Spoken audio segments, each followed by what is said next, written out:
Hello and welcome back to Lorcana Villain. My name is Baker and today we're looking at some more card reveals from Into the Inklands. They are dropping like absolute crazy. I am so far behind, so we are going to push straight on. Although, just a quick note, my last set of reviews for these that came out the other day, the algorithm decided to not push at all. I think it was because I uploaded it far earlier in the day than I normally do, so YouTube didn't like it and it didn't get sent out to as many people. So if you feel like you're missing, if you're following my reviews and you feel like you're missing some, such as the Sinclair cards and the Plutos and things like that, then go. It will be linked down below. Go check it out. Go show it some love. But yeah, we're gonna push straight on. For the time being, I'm still using Lorcania to display these, just because once again we don't have very good quality images for a lot of these yet. A lot of them we don't have in English, and it just makes life a little easier. Hopefully that's okay. As soon as we get to a point where we do have clear images, all of them, then I'll go back to editing in my usual way. But other than that, let's take a look. This video is sponsored by Cardmarket. If you're looking for Lorcana singles, go check out Cardmarket. First off, for Amber, we've got Boss's Orders, 1-cost inkable Amber card. Chosen character gains support this turn. Insert Pokemon TCG reference joke. But yeah, this not good. This only comes out if, for some reason, Amber becomes the ink pairing of choice to go with probably Emerald in an action-based deck, if we get something like that. But even then, you're competing with, we already have Healing Glow, which removes 2 damage from a chosen character, and Control Your Temper, which is chosen character gets -2 strength this turn. But who knows, depending on the rest of the deck and the meta, maybe this is the one you go for. But other than that, I'm not expecting amazing things from this Boss's Orders, which is kind of mad considering how that card ended games in Pokemon. But going straight on, we looked at the Maleficent in the other video. We're now looking at Gyro Gearloose, or Gyro Gearloose, Gadget Genius. 3-cost inkable for Sapphire. 1/4 stat line, quest for 1, and follow the twists of my genius brain. Put an item card from your discard on the top of your deck. So we're seeing more and more item support, and more that we're still, and a lot that we're still to cover. I think this mostly thrives from things like if you've got a Maurice out and you want to be able to, so if you went turn 3 this, then turn 4, not Maurice, although Maurice is another one I was going to get to, Flavisham is what I meant to say, and then turn 4 Flavisham. And then assuming on turn 5 you're questing Flavisham, or to be fair, just at the beginning of turn 5 you can quest Geo here to put an item back at the top of your deck. Yes, you've still got to then draw into it, but my point being, I think this mainly benefits from items which immediately have something else that benefits from playing items, such as Flavisham or Maurice, where you get to draw cards for playing items. So who knows, it doesn't jump out immediately as one of the better item support cards. It depends on how much we need to be able to recycle them, or how much use we get from recycling them. Perhaps it becomes a necessity just because if items are that good, then you see a big increase in the amount of item removal. So maybe it does come up. It's still a little slow, but perhaps we need it just to get back those important items. Next up, we've got Little John, Robin's Companion for Steel. 3-cost inkable with a 2/4 stat line, quests for 1, bodyguard, and disguised. During your turn, this character gains evasive. Love the art, love this moment of the Robin Hood film. And yeah, this is cool. Obviously, as a 3-cost bodyguard, you are immediately competing with both Hercules and the Prince. But yeah, the most interesting thing really about Little John that may either add him into those 3-cost slots alongside Hercules and the Prince, or make him outright replace one of them, is the Floodborn version that we're getting. Little John, Resourceful Outlaw, 6-cost inkable, shift 4, and okay, big shot. When this character is exerted, your characters with bodyguard gain resist 1 and get +1 lore. Quest for 2, 4, 5 stat line. This is interesting. Obviously great that we get a nice curve here. We can put out the 3 costs, and then turn 4 we can shift into this, and then we can immediately quest for 2 and get the okay big shot ability online. And hey, if we've played 1 or 2 cost bodyguarders then that are still alive at this point, then we can immediately get value from them. They're questing a little higher. They're going to be that little bit harder to take out. Yeah, I like this card. I think this is good. Whether, like, it might just come to a point, though, because again, like, you think Tiana Bodyguards, for an example, you're already running the Prince and the Hercules, and then often it's paired with Amber, so it's running things like Simba and just other bodyguarders in general. Do you also want to dedicate space, like 4 slots for this Big Little John? Probably. I've got quite high hopes for this Little John. I think he's cool. Yeah, he's definitely an interesting one. Always good to see more unique abilities. But let's go straight... No, let's not go straight on. I skipped a few. We'll come back to you, Robin Hood, as exciting as you are. We've got Mr. Smee, Clumsy Sailor, 2-cost Inkable, 3/3 stat line, quests for 2, and ooh la la la la. At the end of your turn, if this character is exerted while you do not have a captain character in play, deal 1 damage to this character.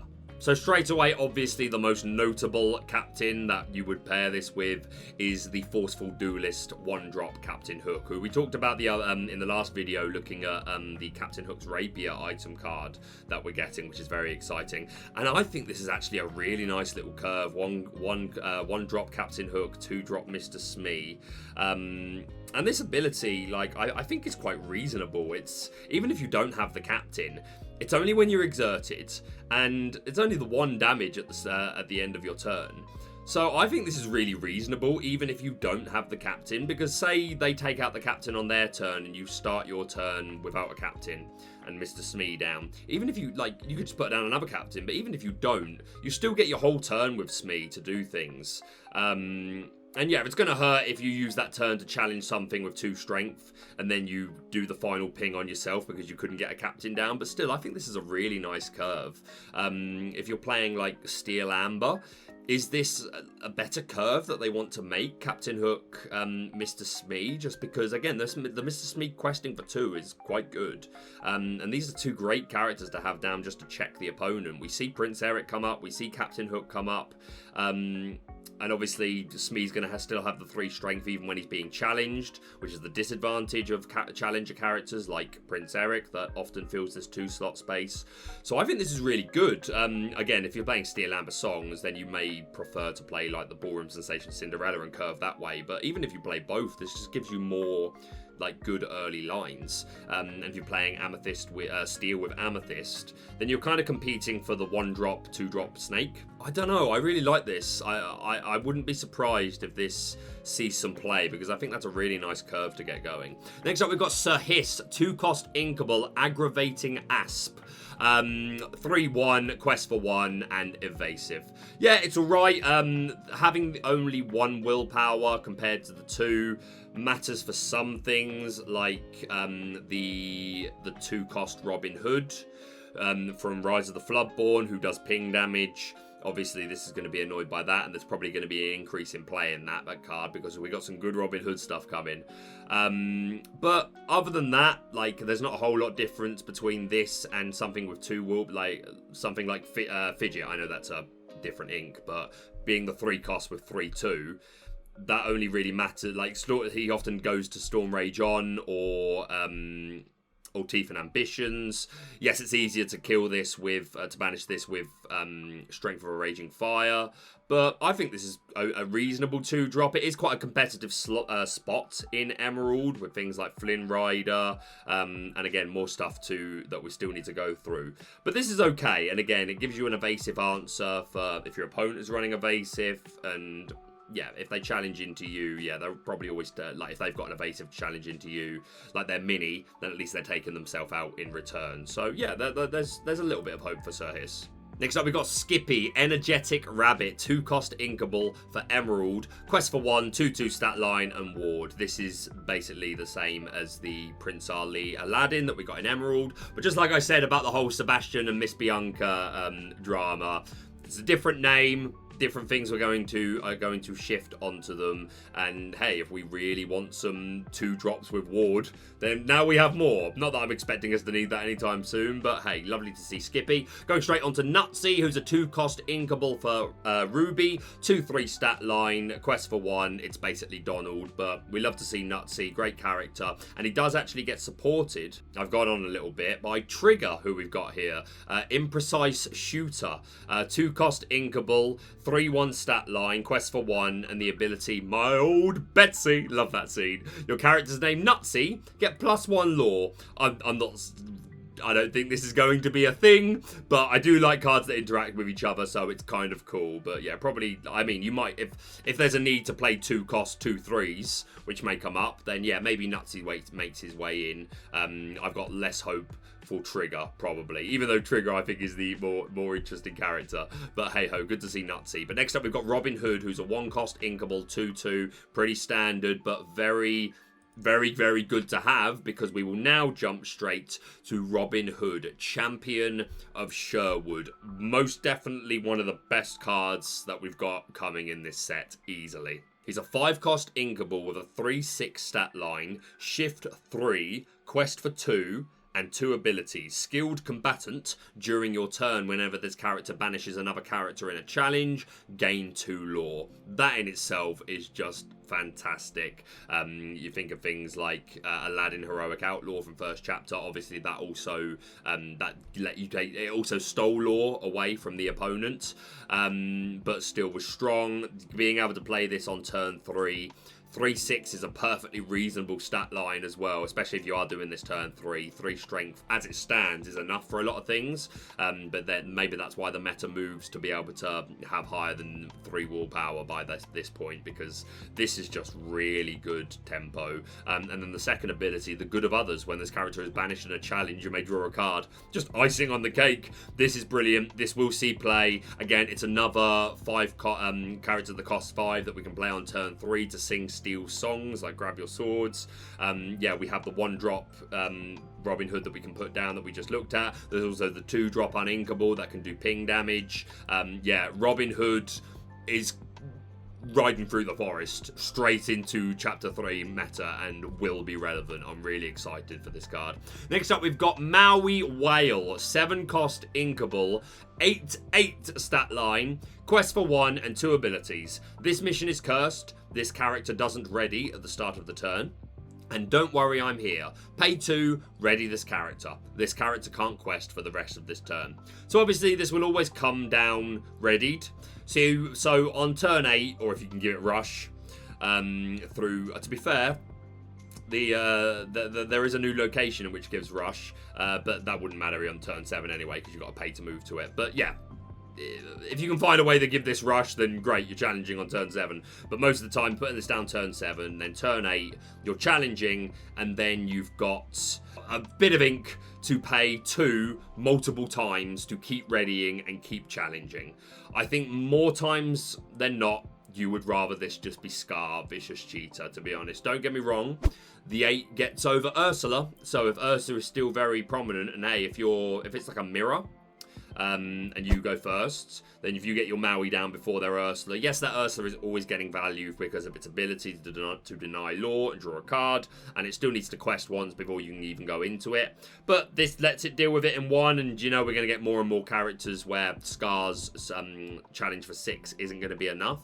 So at the moment, I don't see this seeing play, but in the future, who knows, maybe just being able to hit this number and survive most of the challenges, and just keep re-readying and keep challenging. Maybe at some point it becomes relevant. As it stands, I think Scar is probably just the way you would go, but you never know when that stat line is going to make it better. Next up, we got Magic Broom, Fast Cleaner, 5 cost uninkable, 4/4 stat line, quests for 2, rush, and clean this, clean that. When you play this character, you may shuffle all Broom characters from your discard to your deck. This is good. If we assume we've got Mickey Wayward Sorcerer down, and this is turn 4 with Rush and a 4/4 stat line, that and it's Rush really saves this, to be honest. But clean this, clean that is obviously going to be important. We're obviously going to want to play a lot of our Broom characters. At the moment, we have 4 different ones. We've got the Amethyst one that came in first chapter, we've got the Steel one from Rise of the Floodborn, and then this is our second Amethyst Broom that we've seen. And then obviously the Sorcerer's Tower, so we can move to locations for free. So that's good, and it gives extra lore to not just Brooms, but all characters. But yeah, we're starting to see a bit more synergy here. Again, it's another uninkable, But yeah, I think this is reason. If you assume you've got Mickey down, being able to play this turn 4, and the rush is nice, 4/4 stat line. Yeah, like if you're building Brooms, this is definitely one of the higher includes. I think there's something to be said for the other Broom maybe being at least a lower count. But yeah, the fast cleaner seems important. I am so incredibly rude.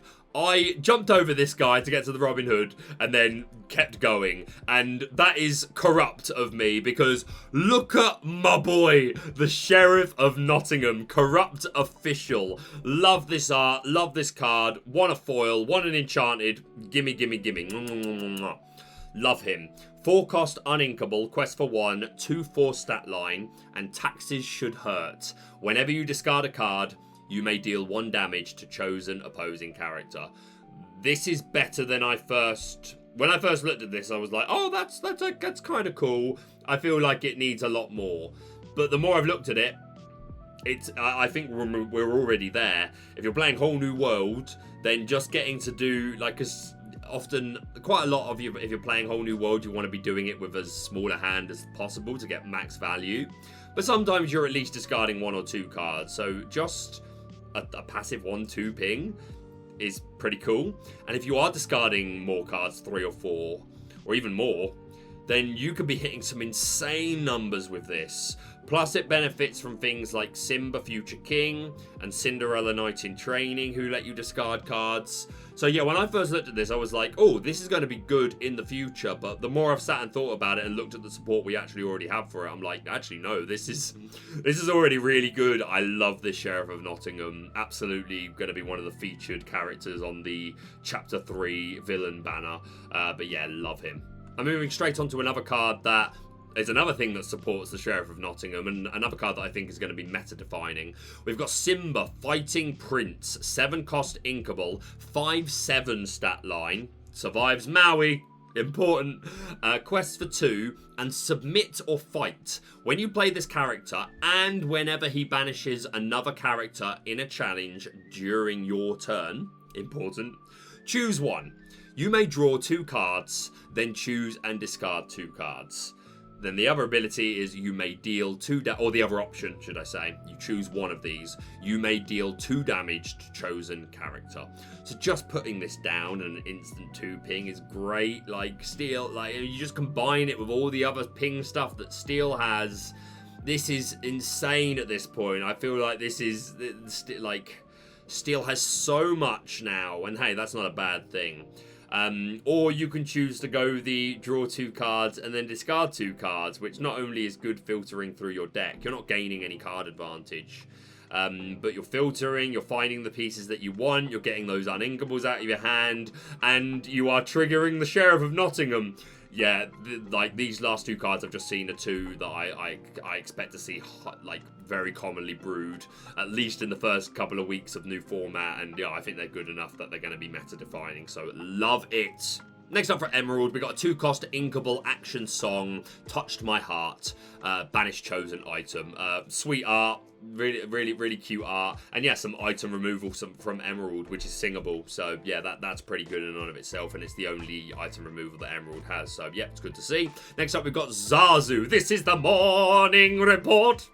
Give you the long and the short. We've not been singing enough. We need to sing more.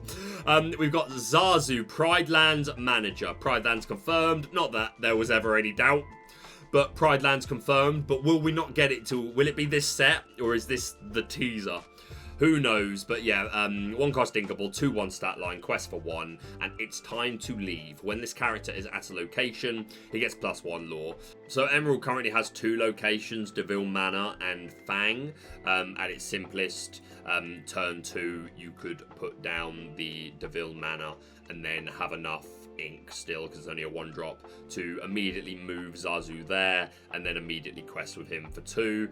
It's alright. Like if Emerald's locations end up being like really good for Emerald, or just if it's paired with another deck that benefits more from locations, then yeah, I mean, it's an aggro character at the end of the day that still hits for 2. So yeah, it depends how good Emerald's location synergy ends up being, or if Emerald is the preferred partner of another ink that has the best location synergy. So yeah, it might pop up. We need more information. But next up, we've got Kida. Here's the Floodborn that we were all expecting. 5-cost inkable, Protector of Atlantis. Shift 3, and perhaps we can save our future. When you play this character, all characters get -3 strength until the start of your next turn. So this is interesting. Again, as always, it is a 5-cost character that we can play on turn 3. So synergy with 5-cost songs if you're playing Steel Amber. So that's something. It's probably got better ways of doing it. So yeah, this affects all characters that were in play when you played Kida. So that's going to include herself. I don't think this is great, to be honest, because it's only going to affect the characters that were on board when you played it. It gets you another turn. To be fair, if you play this just later on in the game, then when you've got a bit of a board and so have they, then yeah, you're basically assuring yourself a pretty safe questing turn. But the same is true for them. I don't know. I'm not a huge fan of this card straight off the bat. Maybe I'm missing something that makes this really, really good. But at the moment, it doesn't stand out hugely to me, other than the art. Love the art. Next up, we got Peter Pan, Neverland Hero, 3-cost inkable, 1/3, quests for 2, rush, and over here, Tink. While you have a character named Tinkerbell in play, this character gets +3 strength. So as soon as we get a Tinkerbell that is a 1 or a 2 drop, that is worth playing. This becomes a lot better because it reminds me of Rafiki from Chapter 1, which was a 3/3, 3-cost, but inkable. Sorry, Rafiki was uninkable, but this gives you an inkable version. Quests a little higher. So yeah, if and when we get a 1 or 2 drop Tinkerbell who is good enough to warrant running, because you probably wouldn't play it just to benefit this, unless it's like your 1 drop, 1/3 that you could use. Don't know, but again, it depends on how good that Tinkerbell is. But yeah, definitely one to keep an eye on. And it's another Peter Pan card, which we have a little bit of synergy for. Speaking of which, going straight on, we've got Slightly Lost Boy. Love this art, and you have to talk about this in conjunction, at least art-wise, in conjunction with Cubby. Love the story that's going on. Cubby steals it and Slightly sets up a booby trap. Love it. But yeah, he's a 4-cost inkable, 4/3, quest for 1, with Evasive and the Fox. If you have a character named Peter Pan in play, you pay 1 less ink to play this character. So if Peter Pan cards end up being pretty good and worth playing, we don't have tons at the moment, but at least none that are seeing. I mean, to be fair, there's Peter Pan Shadow, but that's not going to be the same. No, that's a definitive different name. Peter Pan Shadow. I don't think that, I highly doubt that's going to count for this, because it's Peter Pan's. So yeah, I don't think that, someone set me right in the comments if I'm wrong, but I don't think Peter Pan Shadow triggers this. I think it has to be Peter Pan. But yeah, other than other than Peter Pan Shadow, there's not many actual Peter Pan named cards that are seeing play. Maybe this Ruby one that we just talked about sees play at some point. And yeah, 4/3s are not a bad stat line, and having Evasive, so again, he's going to rest on the shield of playable Peter Pan Shadows, but certainly interesting. This one, a little more interesting individually though. Mighty Lost Boy, 4-cost inkable with a 3/5 stat line, quest for 1, and the Bear. Whenever this character moves to a location, he gets +3 strength this turn. That's a pretty bulky stat line, 6/5. I mean, again, if we put this down on turn 4, more than likely we're not moving him to a location until turn 5. But if you can then do that, then, especially if it's only for 1 ink, then that's your kind of your turn 5 Maui. Like, you have on turn 5, you have a character hitting for 6 with 5 willpower, and you still have 4 of your ink left to play with, assuming you only paid 1 to move Cubby to another location. So that in itself is interesting. You would have to, and you can keep resetting this if you keep moving him to different locations. You would have to have another location in play, because the character can't move to a location it's already at. You can't say, well, I'm at Cruella de Vil's Manor. I'm already there. I'm just going to pay 1 ink to move straight back there. You're not allowed to do that, and you're not allowed to leave the location. You would have to have another location down to move to. But again, like, if they're cheap enough, and if it benefits a lot of other characters from having multiple locations, we looked at the hyena in Emerald the other day that benefits from it. So I think there's a chance here, because that's a great stat line, and if we are able to easily move between multiple locations, if we're playing enough locations, then I think Cubby could have a chance. Next up, we got Wendy Darling from Amber. 2-cost inkable, 1/3, quest for 2. This is fantastic. This immediately replaces LeFou in Hyper Aggro. Yeah, in aggro decks, this is an absolute include, I think. Yeah, big fan of Wendy Darling. Moving straight on to Jafar. Second favourite villain of all time. Ratigan, Jafar, Scar. That is the order. And then it's John Silver. But yeah, Jafar, second favourite villain of all time. Obviously, we've had a couple of Jafars. I really liked the Chapter 1 Jafars. They were interesting, cool artwork that I thought was really fun, and, you know, obviously Dreamborn versions to, you know, make him different. But I loved just the classic Jafar. Another one for Amethyst, but it suits him. 3-cost inkable, 2/2, quests for 2, Lamp Thief, and I am your master now. When you play this character, look at the top 2 cards of your deck, put one on the top of your deck and the other on the bottom. So in most cases, I think you would rather this just be Maleficent or Fox. But if we are playing into those cards that we've discussed in the past that benefit from us knowing the top card of our deck, so like if you are playing the Sorcerer's Hat, this is another way of determining that. It's something that most likely finds a place in Amethyst Mufasa, so that you get some manipulation over what he's triggering. I mentioned in my reveal of the bosses on a roll that maybe there's a future where we start seeing Amethyst Amber songs, and perhaps we get enough good songs that we find a reason to play the Floodborn Mulan, who can play songs for free at the top of the deck. So some more support for things like that. It's interesting. It potentially has a place in Amethyst Mufasa, because I like being a come into play ability is cool, because you can bounce it as well and keep using it. Yeah, I think there's a place for him. I don't think it's not an immediate add to like Ruby Amethyst decks, but Amethyst comboing with Amber, I think potentially there's something there. Next up, we got Pua, Pot-Bellied Buddy, 2-cost inkable, 2/2, quest for 2, and always there. Whenever this character is banished, you may shuffle this character into your deck. Yeah, it's alright. It's another 2-drop, the quest for 2, so it's quite aggro. Shuffling into your deck is good and bad. It's very passive anti-mill. It's not great anti-mill though, because you need to be banished to go back into the deck.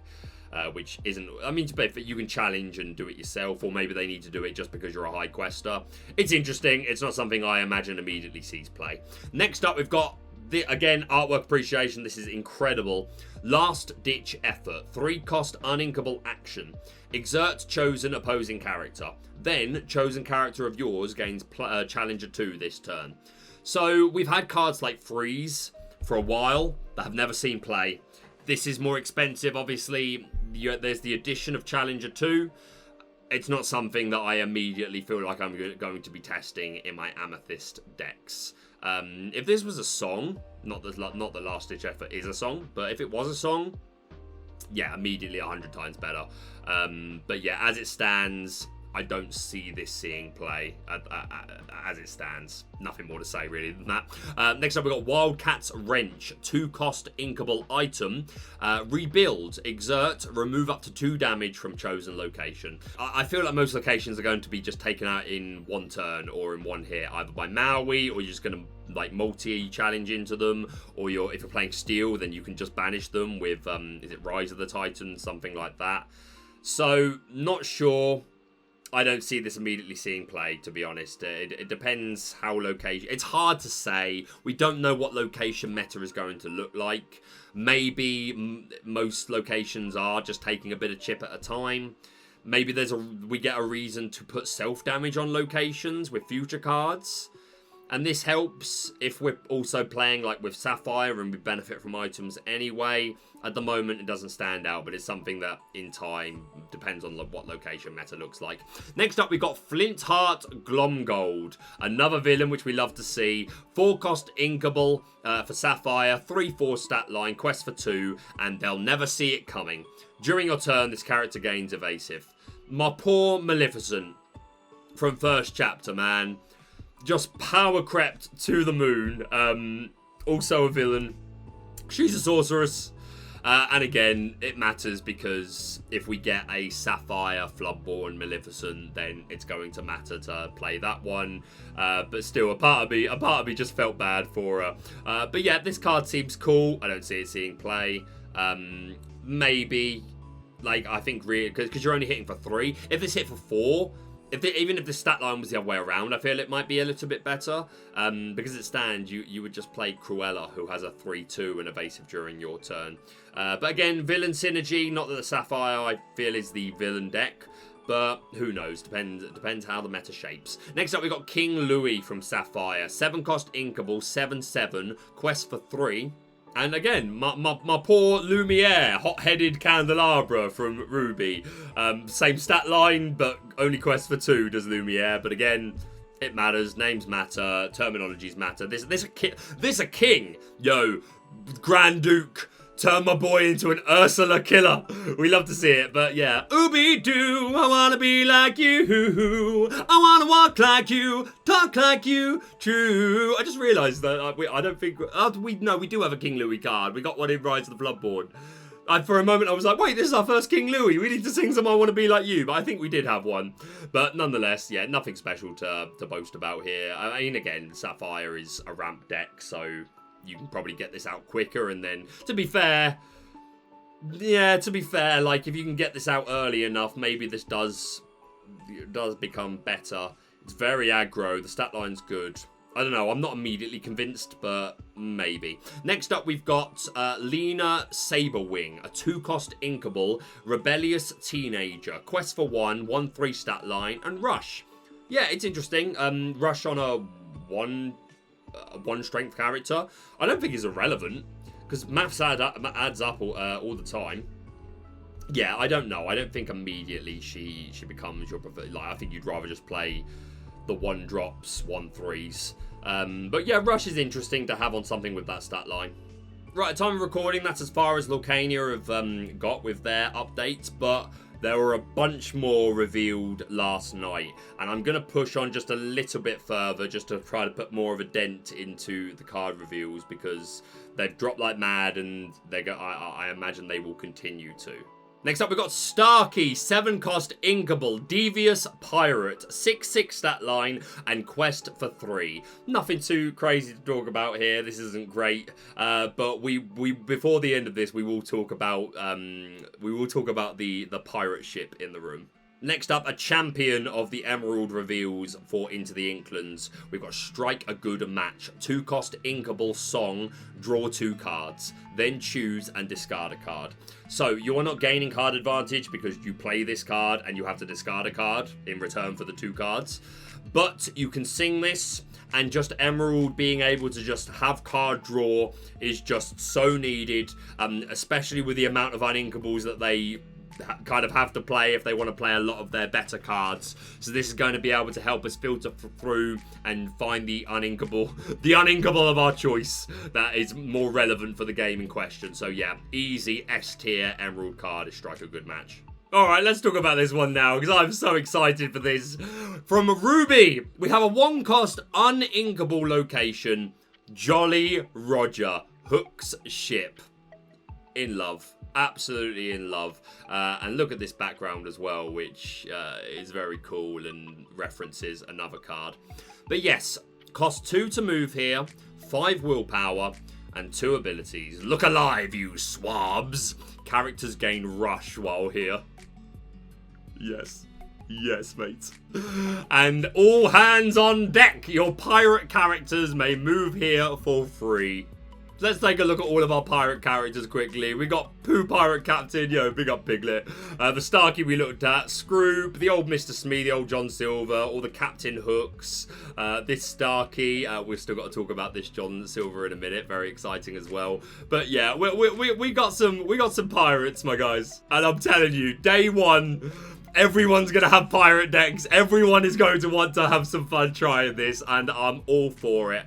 Love this card. Obviously, moving there for free for pirates is going to be really good because it's generally quite expensive, and understandably so, just gaining rush while there, because you can put down a character, and as long as you've got enough ink to immediately move it here, or if it's a pirate, then you can just move there for free anyway, and then you instantly have rush. This is really good, and honestly, it makes a lot of pirates so much better just being able to give them instant rush.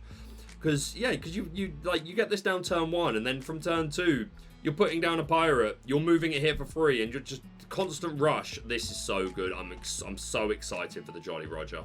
Alright, let's move on to this man.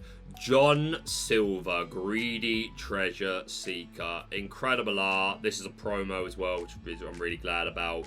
So is Jolly Roger. 3-cost inkable. 3/3 stat line, quest for 1, Dreamborn Villain Alien Pirate Captain, and chart your own course. For each location you have in play, this character gains resist 1 and gets +1 lore. Ooh, I was never much good at games. Always hated to lose. Such a good part. Watch Treasure Planet if you haven't! So good! I'm in love with this card. We already have Maui's Exile, which gives resist to characters there. And the thing is, he doesn't even have to be at a location. This is passive just for having them on the field. But if you put him there, although you'd probably want to put him with Jolly Roger, you know, red, ruby, silver, ruby, steel, meta incoming. This is so good, especially I think Jolly Roger instantly makes all the pirates so much better. And again, Captain is a characterization that matters as well. But yeah, like if we can get out multiple, especially if we're playing with Ruby that gets Jim Hawkins and all that, this is really good. I have every belief that this will be a top tier player. And again, it makes me think like different ways that we can build steel next meta. Like there's already, it seems like some things you wouldn't necessarily put together, but just are their own innately good ways of running. I'm so excited for Into the Inklands meta, man. Are you excited? Let me know in the comments down below.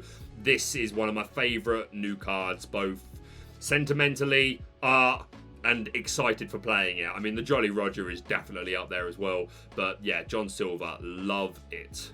So let's look at another one, which I love so much. I don't think it's as good. I think it's good, but I don't think it's as good as the last couple we looked at. But art-wise, this is a top 5 art easily, and not a surprise. Another art by John Lauren, who we talked about when we looked at the Robin Hood coming in this set in the last review video or a couple of videos back. But yeah, one of Disney's OG artists. And look at this. This is absolutely stunning. Ursula, Sea Witch, 3-cost uninkable, 3/3 stat line, quest for 1, and you're too late. Whenever this character quests, chosen opposing character can't ready at the start of their next turn. I think that alone is just okay, but if you pair this with bodyguarders, then this becomes really strong where you're just constantly locking them down.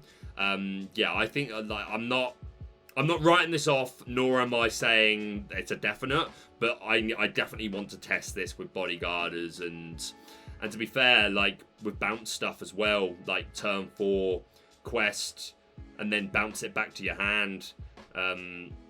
Yeah, I definitely think there's something here. Love this art. And how long until we get a Floodborn Ursula? It won't be an Amethyst, will it? It'll be in bloody Emerald. But yeah, big fan of this card. Definitely one that I'm keen to test. And that artwork, mwah. The villains be absolutely cooking, my guys. Fellow villains, we are cooking. Are we not cooking? Next up, we've got Magica De Spell, a character that was greatly anticipated and has been teased through this shadow. And this art is... I'm not going to pretend that this is a character that's like hugely sentimental to me. I am a 90s kid, so I'm familiar with like this IP. But I'm not going to pretend that this is like an all-time favourite character. But this shadow is just cool, and this art is just cool, and it's a villain. I'm not going to try and claim her as my own, but I do think like she's got some of the best artwork for villains, so I'm a big fan. Ambitious Witch, Storyborn Villain Sorcerer, 2/3 stat line. Nothing to shout about, but we immediately have to talk about, there's 2 more Magicas. We've got Thieving Sorceress. 4 cost Inkable, 3/4 stat line, quest for 2, and telekinesis. Exert, return chosen item with cost equal to or less than this character's strength to its player's hand. So I love the theming to do with like she repels items, whereas Scrooge obviously loves them. Also, this item is in one of the aerial arts for chapter 1. Is it the Who's It Collector? I think it's the Sapphire Aerial. I may be wrong. It's coming up on the screen right now. But that's really interesting that she's gotten a hold of this. And the connection to Aerial continues with the Floodborn that we're about to look at. But yeah, this is a really interesting ability. If we do get a rise in decks that fall on the shield of their items and it is their whole game plan, then this is really going to help. And the fact that it's not like it's just every time we exert, we can keep doing it. Plus, we could raise our strength with things like the Amber Queen or other cards and cards still to come, to then suddenly be returning items that cost even more than 3. So yeah, I really like Magica, but the Floodborn is incredibly interesting, and it's probably where we'll leave it for today. And I do think that's me nearly caught up. I've probably missed a couple, but yeah, we'll leave this as the last one for today. We've got Magica De Spell, the Midas Touch. Small note, the Midas Touch. I'm surprised to see this referenced here, because when I think of Midas Touch in Disney, I think of Aladdin 3, the King of Thieves, or the Prince of Thieves, either or, which is a film that I think is really underrated. I'm a big fan of that. Definitely excited to get some more characters from the other Aladdin films, because I think Return of Jafar and King of Thieves are pretty good. Obviously, second one didn't have Robin Williams as the genie, so that makes it not as great, but I think it's a cool story. And it's got Jafar in it, so. But yeah, my point being, the Midas storyline is a big part of Aladdin 3. So that makes me wonder if this is just they're using it in a different way, or if there's going to be a connection there somewhere down the line. And this is an early tease for, like, in Disney lore, the Midas stuff comes from Aladdin 3. So just a like, again, unless there's a story with this character that I'm not familiar with which makes it relevant to her, please let me know in comments, educate me. I know a lot about Disney, not everything, but yeah, just I thought it was interesting. That's one of the first things I noticed. But yeah, 7 cost uninkable, 4/6 stat line, shift 5, and all mine. Whenever this character quests, gain lore equal to the cost of one of your items in play. So again, some nice themic like storytelling here, that she has no lore. She cannot benefit from the effect of Lucky Dime, which is Scrooge's. So I worded that wrong. Lucky Dime cannot benefit from her because she has no lore, but she can benefit from Lucky Dime, which is just really artistically nice. But yeah, obviously Lucky Dime is our most expensive item at the moment, so best case scenario, this is an instant quest for 7, which is quite interesting. There's also, obviously, it's also been pointed out that if you're playing that, then you're playing Sapphire. So if you get Bell to, if you get to 10 ink, then you can quest very high in one turn with this and Bell. So yeah, interesting. But even if you're not using the Lucky Dime, then there's some 3 and 4 cost items that might make this worth it. I think it probably needs to benefit from the Lucky Dime to get full utility here. When we get more good items that are like cost 4 or 5, then yeah, this is definitely one to keep an eye on. I think it has a place straight away, because I think the Magica that we looked at before that returns items is pretty interesting. And even if you're only gaining 2 or 3 lore, that's not bad. I don't think she's an immediate add to all Amethyst decks, but there's definitely a theme deck that we can build here that might be quite strong. And this art is just fantastic. I can feel my powers growing the closer I get to Scrooge's precious dime. Love it. And that's going to be basically it for now, but I just clicked on Twitter and there's been some more revealed. I'm not going to go on any longer because this video is already nearly an hour, but there's a Hades card here, so I feel like we have to look at this to finish us off. We've got Hades, Wrathful Ruler. Look at this art. 6 cost Inkable, 5/5. Quest for 2 and Calling the Titans. Ready your Titan characters. When we looked at Titans the other day, I was like, you never know how long it's going to be until this keyword, this characterization is relevant. It's now relevant because our Titans have exert abilities to give resist and to exert opposing characters. So now we can do that multiple times, or we can do that and then still quest or still challenge. So, yeah, some Titan support is pretty nice to see. But we will end it there. I'm sure within 24 hours there's going to be another 20 plus. But I'm a little bit more caught up now. But yeah, this video is massively overrun. Please show it some love. Again, the last one that we did of these was one of my worst performing videos of all time. Which is fine. It's going to happen occasionally. I'm not going to cry about it. Still, generally, like, the view count is better than... is above what I ever expected I would receive. But judging by what the channel is used to, it didn't perform great, but I'm going to put that down to the algorithm just not being very nice to me. But to show you support, go give that last video a like and interact with it if you haven't. Show some love to this one. But yeah, we're getting closer and closer to new format. I am so excited. What's the card that we looked at today that you are the most excited for? Let me know down below. But that's it from me for now. If you're brand new to the channel, subscribe for all things Lorcana, and we'll see you soon.